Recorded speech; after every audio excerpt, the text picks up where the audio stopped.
weltare ɓiɓɓe fulɓe andu diine maɗa fedde heblo sukaɓe afrique takkusana yoni to saare Demba Wulli Weste saare Gueɗa saare Suuna gawe nane ko on waktu yoni ha to guetema kame fasudeɓe eko taari ɗum kala ene jeeya e gardidi kabruji men to leydi Sénégal Babacara Seya gardiɗo catal horizon sans frontiére wonande ɓen Sénégal naɓe wurɓe caggal leydi o holliti ɓe guuri ko caɗele mawɗe no fewi nder ɗi lebbi jeegom ko ene tolno e sappo e joyo Sénégal najo fitta ɗum ittama e nder caggal leydi mum o erima autorité ji leydi ndi nde kuccita ɗeɗo hen caɗele to leydi Mali lay walla mbiyen leydi Mauritanie laytola ɗanninoɓe yimɓe e ɗanle suuɗayru woni ko yiita to Nouakchott nayo mbiyama hen teeb taw ko ɓen ɗanninoɓe yimɓeɓe suuɗayru kaɓirɗe kewɗe capantati goho fimnoɓe ɗannaɗe ɓe cuwano yebde haalisa yumena mbawi fabede hen to leydi Mali autorité ji leydi ndi hanki duppi ko ene tolno 127 tonnes drogue ɗum noon koye ñalɗi wonande haɓade o simme bonɗo kamen wonde médicament contrefaçon to Guinée Bissau jamma hanki o ko laana yuwi ko ene tolno e pittali jeenaya kalkima hen yimɓe hewɓe mbawi fabede hen ɗum ko yeeyoɓe ɓe Guinée Bissau kame Sierra Leone naɓe wonnoɓe kaɗona laana to Guinée Conakry général Mamadi Doumbouya heeɓi deftere waylo tugnorgal gendi leydi ndi tijja hen noon ko nogas e goho septembre yoga e lundiyankoɓe kolliti ganda kay ko soomi e nder ndeɗo hen deftere kabruji men jolam jabiri jadaten koye musidɗo men Alhassane Oumar Mbodje musidɓe tedduɓe woto goɗɗe joni jañoɗen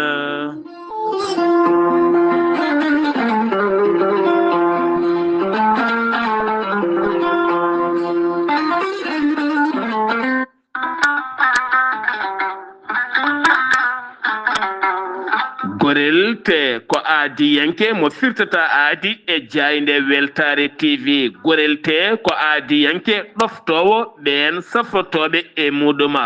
gorel te ene hollita weltare mum faade ɓen e kala saaha artoɓe gorel te ene kollita dañi hen aafiya mawɗo no fewi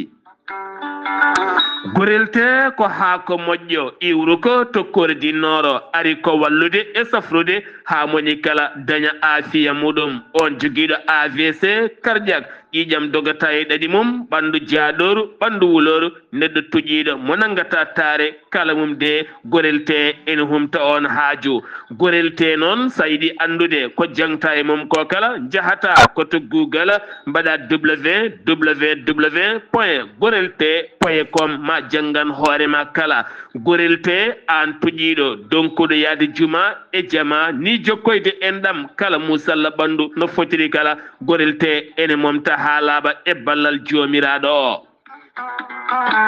sa yiɗi jokkodirde e tongoɗe gorel te beele mbawa jokkodirde e mabɓe Oumar Dia to Tambacounda 77 527 14 44 so tawi koto Bonji Salamata Ba 77 695 43 01 so tawi noon gonɗa koto Gawol ko Farmata Abdoulaye 77 150 70 61 so tawi noon gonɗa koto Guédiawaye Amadou Abbas Ka mbatta ko 78 313 89 28 so tawi noon gonɗa koto Thiès e ko taari ɗum kala jokkodirta koye Moussa Dia 78 860 76 68 so tawi noon gonɗa koto leydi Mali to wiyete Melga Mali jokkodirta koye Abdoulahi Diallo mbatta ko 00 223 72 49 30 07 so tawi noon gonɗa koto leydi France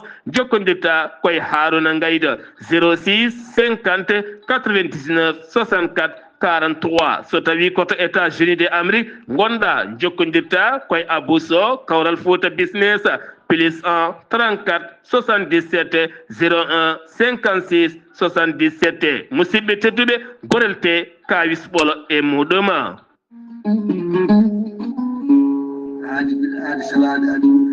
salade aadi ɓuuri fettude aadi ceerno Amadou Tijani Diallo gorko ko melga wuuɗo jinneji wi ko fittata aadi mo adodiri e jande weltare ɓiɓɓe fulɓe an diine maɗa weltare TV ceerno Amadou Tidiane Diallo ko wittiyanke leɗɗe ko safriyanke safruji fina ganda bindi laaɓaɗo leɗɗe jaadinde balawala danwal kala ceerno Amadou Tidiane Diallo ne safra rafiji kewɗi ɗi jiida cirol omo safra wonduɓe kista fibrom dogam sidde rewɓe ɗon koɓe sowade rewɓe dartoraɓe sattoraɓe dewle kala ceerno Amadou Tidiane Diallo no yawrani ɓen wonduɓe koyɗe musoje keeceje musoje ɓalli ɓuutoji ɓalli ƴakkuji e ɓalli ɓuutoji kala ceerno Amadou Tidiane Diallo ne yawrani ɓen ustaraɓe gorago yawɓe yitade koye men ustra jippiɓe leecce kala ceerno Amadou Tidiane Diallo ne yawrani on golduɗe prostate hay sino prostate ma ko ɓurno ala ko heddi so wonano opération jokkodiri joni joni mbiya alhamdulillah ceerno Amadou Tidiane Diallo dendagal rafi mbawɗa wondude so ɗon maltana ko balle tati mbiya alhamdulillah ceerno Amadou Tidiane Diallo gorko mo melga wurjinde je nder wittoji makko mo yiiti leɗɗe ko fate estomac son jokkodir nder balle tati mbatta ñamde mbatta yadde kala ko kaajeɗa ceerno Amadou Tidiane Diallo gorko mo melga wurjinde jara ɓen ɗaɓɓoɓe kayitaji ƴewɓe visa ji ƴewɓe embauche kala ceerno Amadou Tidiane Diallo andini dendagal kilineɓe mum ewɗo saaha mo tawe to leydi France sa yiɗi jokkodirde e makko mbatta ko 00 336 04 04 66 27 ceerno Amadou Tidiane Diallo base makko ne tawe to Nouakchott ne tawe ɗon mi yii ko ne wiye ceerno Abdoulaye sa yiɗi jokkodirde mum mbatta ko 46 94 21 91 ceerno Amadou Tidiane Diallo gorko mo melga wurjinneji base makko ne tawe to Dakar en tawi ɗon mi yii ko mbatta ko 77 714 94 15 gorko mo melga wurjinneji base makko ne tawe to Rosso Mauritanie ha to Dagana kala enen tawi ɗon ɓi nene makko ceerno Dia gorko mo leeraɓe numéro mbatta ko 77 537 79 28 ceerno Amadou Tidiane Diallo ko laaɓɗo reedu kommalaɗo woni konne wiide sanne mbadden dando faade makko kettode kaburuji mon e demgal pulaar Afrique Asie Europe Amérique Moyen-Orient Océanie jam ñalle moon musidɓe tedduɓe mawde nogase jeeɗiɗi korse hitande ujunnaje ɗiɗi e nogase joyi yonti kumpital mene ɗemgal pular ɗo yeeso haalirde he ko musidɗo moon guiɗo moon sehil moon Sar Abdoullahi Sar to karallagal Weltare TV ko musidɗo moon Saydou Abouba hoorejo leydi Sénégal hono Bassirou Diomaye Faye hanki o tawama jonde ko fati banggue conseil supérieur de la magistrature mo leydi Sénégal hanki o noon waɗi waylo mawɗo no fewi ko fati banggue magistrature taw kadi ko ɓen tribunauji leydi ndi wonande waylo ɓen cuuɗi ñawoji ɗi kono kadi teskama toɗɗale yimɓe tato toon to cour suprême hanki noon waɗi directeur uji kewɗi kadi toɗɗaɓe ko fati banggue yoga e gueɗe cete golle ɗe gardidi gam teskede yoga e gueɗe wona jaaɗe no foti yarude ni henna jokkodirala hakkunde leydi Sénégal kame Vietnam ɗum ko hakkunde jagorɗe ɗiɗi ɗe jagorɗo mo Vietnam woni Paham Mihnia on noon kame hoorejo jagorɗo leydi Sénégal woni Ousmane Sonko mbawi sifodirde gam ballodiral ɗoftere to banggue maaro nde tawno Vietnam ko yimɓe remoɓe maaro no fewi beele wallide Sénégal to banggue ndema maaro ha ɓuuri kadi wawde ƴellitade no fewi to fannu ndema hoore jagorɗo leydi Sénégal on Ousmane Sonko tawaɗo to leydi Sina aljuma hande o dañi jodorade hoorejo leydi China woni Xi Jinping ɓe mbawi yewtide toɓɓe jaaƴe no fewi toon to Pékin ɓe yewtidi noon jokkodiral hakkunde leydi Sénégal kame leydi China ha tendino gueɗe dendaɗe kame ɓeydude jokkodiral e cehilagal kame golle kala ko ala ɗon kono hanki kanko on hoore jagorɗo leydi Sénégal o tawama to e mosele mo Mao Zedong mo ganduɗa jeeyiɗo sababu ɓamtare leydi Sina gartaten koye APR yaadiɓe gonnoɗo hoorejo leydi Sénégal hono Macky Sall kamɓe ɓen APR waɗɓe hanki jonde mumen e nder batu mabɓe noon ɓe erima no fewi kay wonande ɗeɗo hen ñamale ɗe ganduɗa ene teska hande o laamu leydi Sénégal ne ñamlo ɗum no fewi ɓe kolliti wonande nder hitande wotere nguɗo hen laamu heesu koɓe ñamli ko wonino duuɓi joyyi taw kadi koye laamu Macky Sall heɓanden ñamade ɓe kolliti noon on ndiɗo hen milliard uji kala hewde ɗe ñamale ɗe ganduɗa oɗo saaha kay kala peliti immatɗo hen ɓeɗa citta ɓiɓɓe Sénégal naɓe ko ñamale musoje koye mumen ɓe erima noon ɗe ñamale kala nde ndewnete lawol taw hay mbuɗu wotu kay wawata nannede hen e banggueji goɗɗi beele kadi ɓiɓɓe leydi mbawa tigui andude ɗe gueɗe kala ɗo nanna ɓe kolliti noon ɗe jonnani no fewi nanggala o jayndi yangi bireɗo Basiru Fofana taw kadi koye gullitogol El Malick Ndiaye gardiɗo sur sarɗeji leydi Sénégal on noon tumimo walande ko takkude ɗum fenade kanko no holliti koye analyse uji makko ɗi o waɗi ko banggue haalande ko fati banggue codgol otoji ɓen sarɗiyankoɓe jeeyi sabano ɓe erima nde o accite ko ɓuri yawde e yaccade to Pikine ko commerce mawɗo gandaɗo keptinaɗo bireɗo Ali Cissé kañum nanga toon to garage mo Bon Marisé ko toon wo nangano wo nanguira ko fewnidemo passeport uji taw kadi ndewani lawola e hebdemo document ji administratif taw kadi ko faux document ji taw e makko ken tolno nogas e tati passeport ne wonde nogas e tati casier taw kadi casier ji ɗi kala koye leyɗele certuɗe no fewi ne wonde jeenayyi taw ko tampon tawama hen kadi wonande tampon taw kadi ko ministére des finances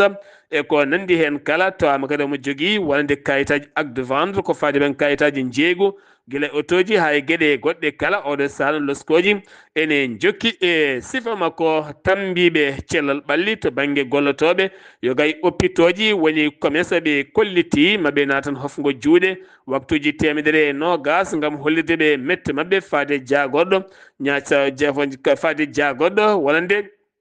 cellal ɓalli leydi ndi gam wonande gueɗe kaldanoɗe ha nandira ko fati laamu ngu kala ala hen ko Sina Haydara ɓe kolliti altina paaɗo o noon Mambat Sitine moɓodiral mabɓe mawgal wonande to jagoɗɗo cellal ɓalli mo gendi leydi Sénégal Babacar Seye kam ardi catal horizon sans frontiére yurnitade ɓen Sénégal naɓe jawnoɓe lepte caɗele caggal leydi mumen caggal bila moɓe jaltini hanki oɓe kolliti wonande kay Sénégal naɓe finoɓe caggal leydi oɗo saha kay guuri ko caɗele mawɗe no fewi e nder lebbi jeegom tan ko ene tolno e 15 fittandu ittama taw koye ɓeena wonande Sénégal naɓe wurɓe caggal leydi ɓe erima noon wonande kay gouvernement mo leydi Sénégal ɓe waɗa ɓeydude e darde beele kadi wawa tigui rende ƴiƴam pittali ɓeena Sénégal naɓe finoɓe caggal leydi mum o limti hen noon ɗen leyɗele kala ma en jubi hen cetta tan Ibou Socé wara ko toon to leydi Maroc Hassane Bari ko toon to Tunisie nonne kadi toon to Tunisie Yamar Dioba on koto Espagne Bara Sambo on koto Gabon Saliou Diallo on koto Californie Amérique Abdoulaye Kane on koto France noon yaari haaɓe jettoyi 15 neɗɗo taw ko pittali men koko guitta caggal leydi ndi leydi Sénégal subaka aljuma hande o sanga 10 heures ko accident musɗo waɗi lawol Dara Linguére ɗum noon koye cortège wonande jagoɗɗo pinal kame ñeñal on jagoɗo tourisme kame ñeñal kala woni Muntaga Diawo bannoɗo jillu mum toon to Matam gonoɗo lawol koye cortège uji otoji makko hen oto goto kay jeeyi sababu noon wonande kay oto bagɗo accident ko ponoji ɗiɗi ɗe jeeyi sababu waɗi ko tallo birbira ganduɗa waɗino yimɓe nayo gañiɓe hen no fewi ne tawe toon to centre de santé mo Elisabeth Diouf to Dara Djolof Rosso Sénégal ko gorko baɗowo trafic ko fate huuɗo enjeji ko on wiya toon teeb taw kadi o waɗat ɗum koye laytol windere hakkude Sénégal e Mauritanie noko mbiyata jaalena ko toon tiga wawi nanguede o nanguirama ɗiɗi piccala 150 kilo taw ko koɗona huuɗo kono ɗo sano loskone jokki e makko holɓen ɓe o gollidanno so tawi omo taccina walla ko fate ɗeɗona gueɗe kala to Matam sukaɓe ɗiɗo ñawama hanki o ha ɗon tigui ɗo woni e grève taw ko ɓen liggotoɓe e cuuɗi ñawoje ɓen noon tawtoraka ñawama noon ñawore mabɓe yani duuɓi ɗiɗi e kaso kono noon ko lebbi tati ɓe mbaɗata e nder kaso ferme heddiɓe ɓe noon ma ñawre men yanoy ɗo e balɗe 15 kamɓe kala koɓe jeenayo nanno koye guesa maaro jananɓa gadduno ko huuɗo battidi kay ko hesde maaro bonni ɗum bonande mawde no fewi to Kaolack to ene kadi ñalawma haɓade ko fate banggue drogue autorité ji Kaolack e tawtorede gouverneur mo région de Kaolack woni Mohamed Mokhtar Wata ɓe mbawi duppude toon koen tolno e tonnuji 4 taw kadi ko drogue walla mbiyen tonnuji 4 piccala temetete 11 tonnes woni ko duppa ko fati banggue wonande o drogue mo ganduɗa hande o dadiɓe leydi Sénégal en dari gam haɓade ɗum no fewi FDR eɗen gandi ko coordination o mouvement darnaɗo wonande kay potal gendi leydi Sénégal wonno gardugol ko Khalifa Sall hankino men mbaɗi jonde men mawde no feewi ko Samba Sy lomti Khalifa Sall o sa gonat toon to ñiɓirde taxaw Sénégal ɗum ko hanki ɓe mbaɗi nde ɗon jonde ɓe erima noona wonande jaydi yanke nangaɗo nde accitte ko ɓuuri yawde yaccade woni Basiro nde accitte ko ɓuuri yawde yaccade kono ɗum ko kadi ɓe erima wonande oɗo saaha nde cuuɗi ñawoji ɗi bellitte beele ñawoɓeɓe kadi gona ñawoɓe nunɗuɓe fewɓe gam teskadeɓe hande o leydi Sénégal guila to faggudu mum ñamale mum e démocratie mum potal mum e welitare mum kala ene yatiri caggal no feewi ɗum uddi kumpital men ɗemgal pulare nder gendi ndi leydi Sénégal paɗen koto leydi Mauritanie to leydi Mauritanie hanki o goomu yiɗotoɓe lewru ɓe kolliti lewru yiyama e kala bangeji noon wonande kay ko hande woni goo harana taw kadi ko goo harana hitande 1949 hoorejo leydi ndi woni Mouhamed Cheikh Al Ghazouani windi ɓattake muɗum faade ɓesguji leydi ndi kala omo duwanoɓe noon wonande hitande jaami ɓuural e kisal nde wonata hitande jalbugol jalbana gendi leydi Mauritanie kame ɓesguji mum kala cukko hoorejo leydi Gambi cukko hoorejo leydi Gambi woni Mouhamed Bassirou Sidi Diallo kame délégation mum kala jonde hanki wattude jeegoɓire hakkude muɗum e laamu leydi Mauritanie garde gola hoore jagode leydi Mauritanie Mokhtar Ould Adjaye ɓe mbawi noon yewtitoɓe jaaƴe no feewi taw ko gueɗe dendade hakkude leyɗele ɗiɗi ɗe hanki noon kanko on hoore jagode o yiɓini hirande kono kadi ɓe jooɗodima e mawɗo leydi Mauritanie woni Mouhamed Ould Cheikh Al Ghazouani gam artude e toɓɓe jaaƴe no feewi wonande jokkodiral hakkude leydi Gambi kame leydi Mauritanie toɓɓe ciifaɗe noon koni hen ɗe mbayya banggue jeygu kononne kadi e banggue ndema kame jangde ha e ndenka kala ɗeɗo toɓɓe goni sifodiraɗe hakkude jagoɗo awo kame jagoɗo awo mo leydi Gambi mo leydi Mauritanie jagoɗo jangde mo leydi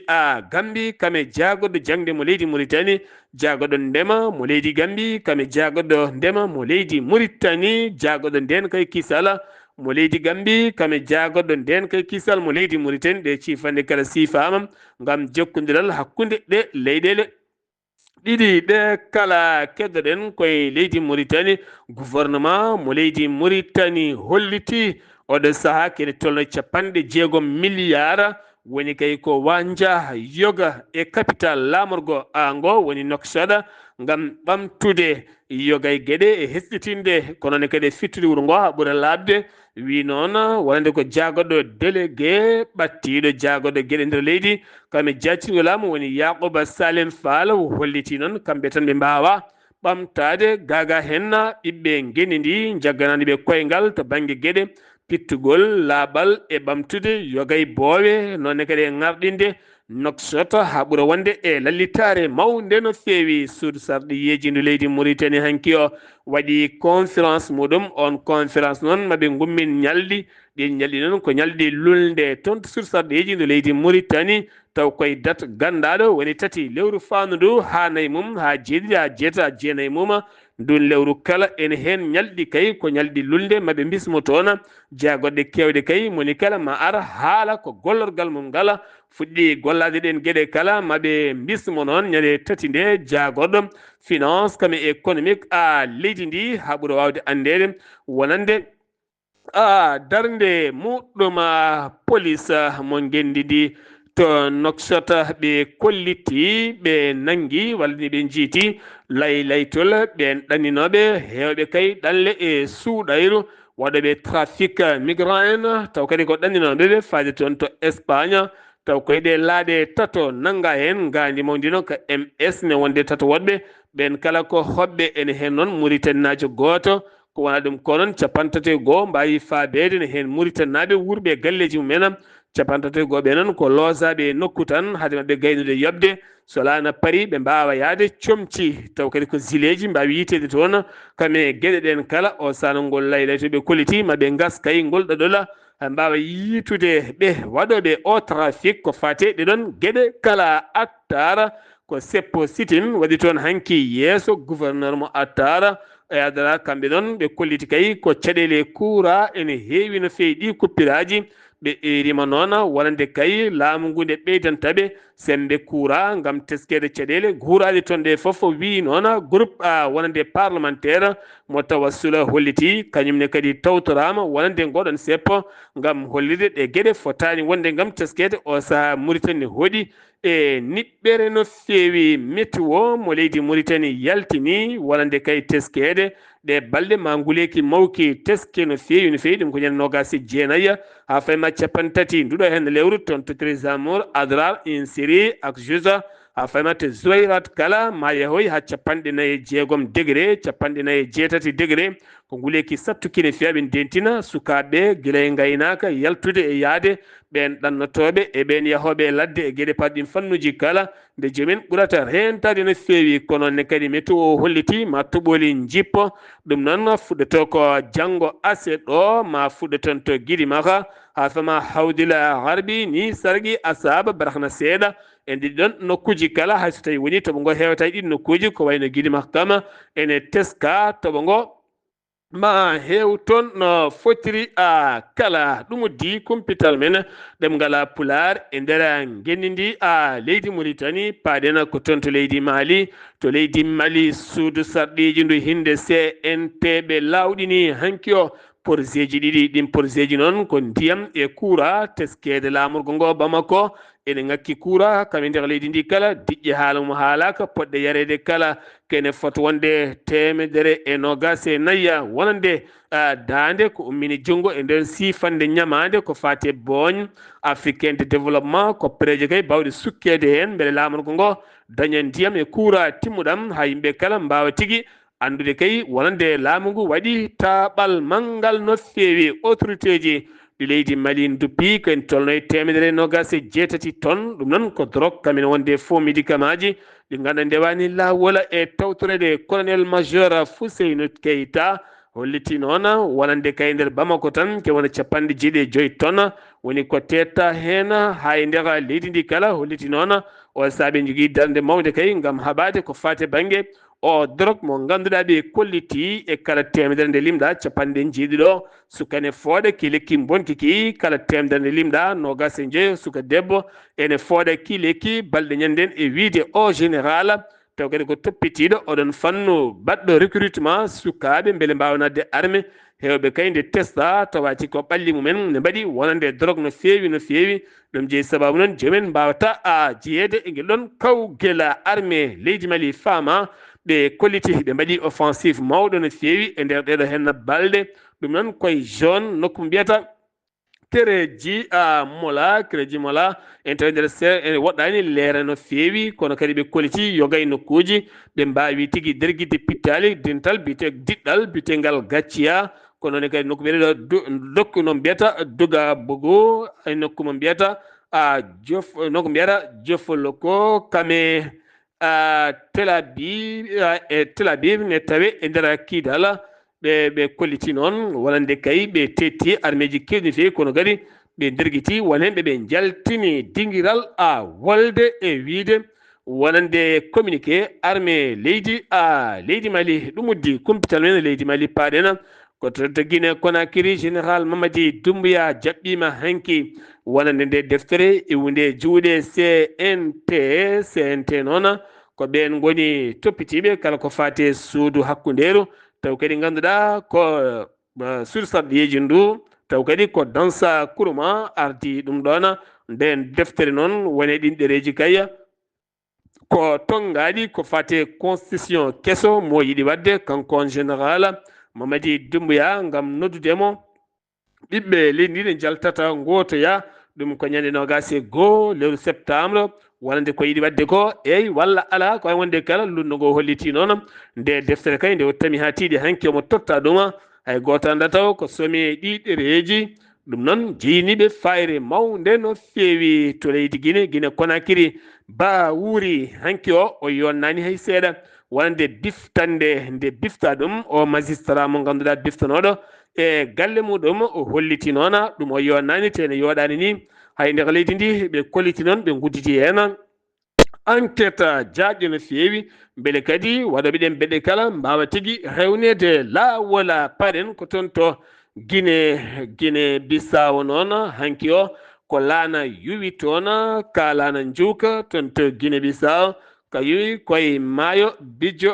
ka yuwi koye maayo bija goosa en wonno hen ken tolno gasi jeeɗiɗo commerce hakkunde Guinée Bissau naaɓe kamɓe sali wonnaɓe koye kalana kikiɗe ɓe gonno ko kanlana noon yuwi ken tolno yimɓe jeenayo mbasi en pittali mumen holliti ɗum noon wonande a Bissau ma en garto hen oɗo en kabbaru ko hanki kikiɗe ɗum a waɗi to leydi ndi Côte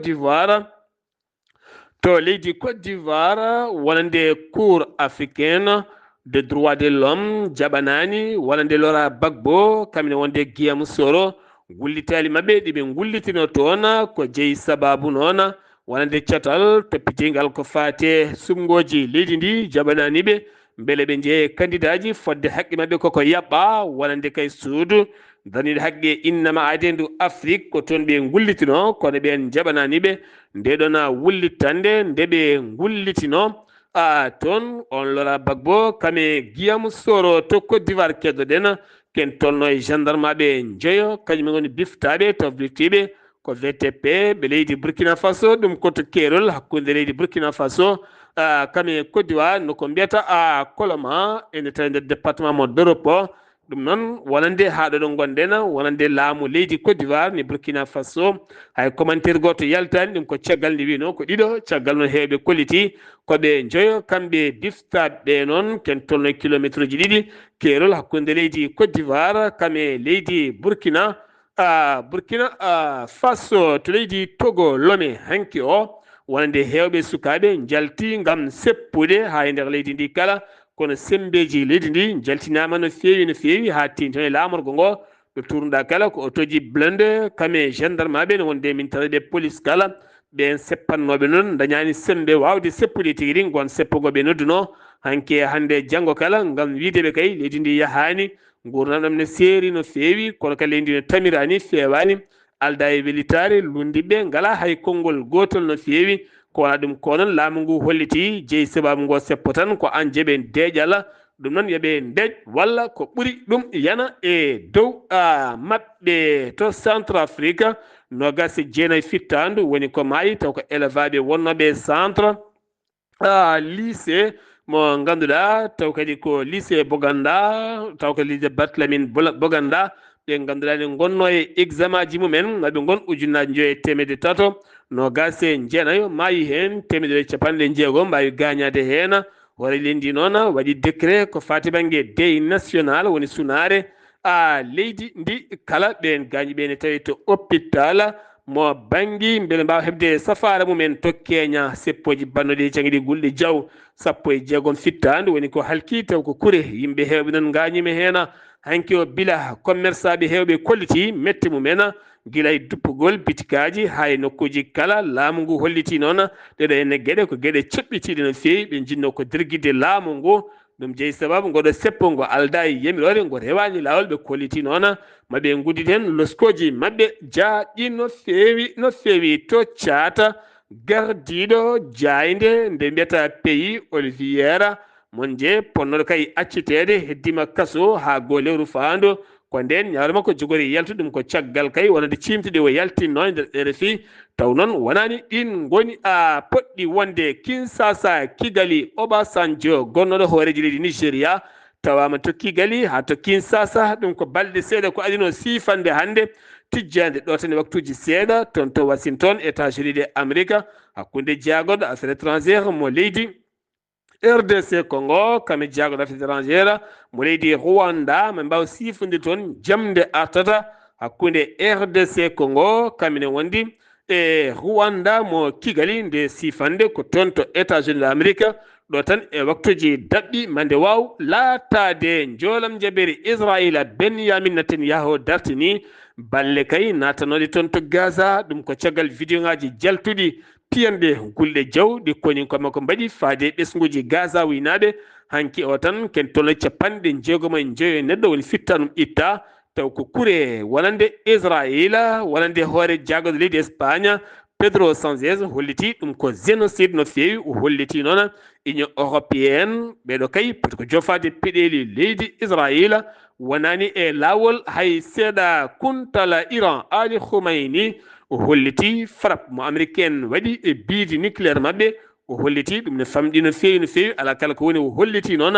rigango mango ne fadi Amérique so tawi Amérique gijima yande maggo base uji Amérique tawi teli toon to Moyen Oriental maɓe nderguiɗ ɗum haalaɓa Sine holliti nandiral heɓama hakkude mum e États-Unis de Amérique ko fati banggue commercial o wawa tigui yaade ɗum ko caggal nde Donald Trump hollito ma ɓeydu fere douane oɗo saa noon jaam heɓama e nandiral hakkude man ma en ketto musidɗo men Alhassane Oumar Mbodj mi salminima. alamo hannde o puɗɗoɗen ko leydi Allemagne toon de laamu ngu wi dartini balle ɗe pelle dandonoje taw ko yimɓe e nder maaje e keɓanno ɓe mbi noon ɗum fof jeeya koye riwtude e ɗen ɗanɗe suuɗondu Ukraine ngol laawol batu oton ko fewti noon e Ukraine yewtaka hen haydara nde tawno Donald Trump addi ko jaɓɓal gongal joni ɓe mbawi kadi ƴewde kay ko batu ngu ko dental leyɗele Europe taw kadi ko baɗol toon to Bruxelles leydi hono Belgique toon to leydi hono Israël caggal kay dartogol taw kadi ko nangudiral hakkude maɓɓe e leydi hono Iran hol kuccam taw kadi ko Ben Netanyahu ma waw kadi kono kuccande jokkude kay yilade no jeyɗi ɗi dartori toon to Gaza nde wonno wiyoɓe taw kadi ko kadi o woni koye e taw kadi ko campagne e yidde kay wadde wotoji maɓɓe taw kadi ko baɗoji e lewru jolal e hitande arayore nde toon to Mexique ene waɗa ko fati noon e ɓen taw kadi ko heddunoɓe kadi 34 taw kadi ko ɓandu ene waɗa de wawi kadi taw kadi ko holkitede e yitede taw ɗon ɗin wonno koye fosse taw kadi commune e taw kadi ko ɗo annanoka ene waɗi ɗum de yitano ko gila e lewru taw kadi ko février ujunaji ɗiɗi e nogas joyyi e nder taw kadi ko état noddirteɗo Jalisco taw ko banggue hirnague e ɓurɗi kadi taw kadi ko e oɗon saaha ko wawde kay yanede no feewi ko kadi ɓen kadi majjuɓe toon to Mexique ɗum noon wawi kadi ko beyide ɗum ko ñande alkamisare nogas e jokkam lewru taw kadi ko corse ujunaji ɗiɗi e nogas joyyi wiide noon procureur local mo Salvador Gonzalez caggal kay nden mbaɗi kay analyse uji mabɓe taw kadi ɓe mbi wonde ko heddiɗo on kadi ko heddi hen ko ɗum de ɗum ɗo toɗɗi ko ɓalli 34 tawde ko ɓandu ɓen taw ko wiyaɗo kay tawde ko batte mumen e ko ɓen 34 ɗum noon wi noon taw ko presse taw ko procureur o ɗum noon no mbiruɗo ni taw ko Jalisco e taw ko fief ɓen taw ko noddirteɓe taw ko waɗanoɓe ɗen gueɗe taw ko cartel taw ko affaire drogue ɓen kadi ɓe mbi wonde kadi ko famɗi ko foof ma won 15 ujunere taw kadi ko ɓen majjuɓe e nder ɓeɗon 120 ujunere Mexique naajo Sar Abdoulaye Sarr ko ɗum de tonguɗen e jolama jaɓeri e ñalawma hande o taw wonno koye dade musidɗo moon Alhassane Oumar Mbodj gorko mo Sandogo ngam weltare Ayawood TV. Alhassane Oumar Mbodj mo Sandogo golle ma jooɗi peewi ɗo yeesalirde ko musidɗo moon guiɗo moon sehil moon Sar Abdoulaye Sarr to karallagal weltare TV ko Saydou Abouba ketki malaki jaam yo jamal hiranen